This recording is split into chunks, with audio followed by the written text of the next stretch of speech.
Yung mga Dabber Cats, kamusta po sa inyo lahat? Follow nyo po ako sa ACTV vlog at sa Ito Ang True TVJ Itbulaga Defender. Ayan. So, ayan po yung mga pag-uusapan po natin about sa TVJ, sa post ni Boss Joey, tsaka sa yung sa may Broadway Centrum na talagang pinakita dyan na yung abandon na doon na talaga siya. So, tsaka pag-uusapan rin po natin yung about kay Karen Aistrup. Ngayon po natin mag-usapan po ang post po ni Boss Joey De Leon. Ayan. So, as requested and as a tribute to the apo na nakasama namin in our very first TV show, okay lang.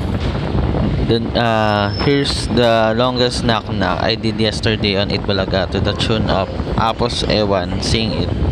Di ko alam, di ko yun masaktan, mahirap na sapin-sapin, di pa napapansin, ngunit di balin na basta't kalamay monay.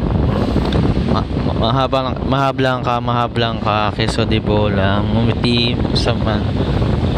Lasanya ako ay malagkit na mahablang ka, keso di bola, sagot ulaman, wag lang ewan. Ayan, so yan po yung post ni Boss Joey na yun.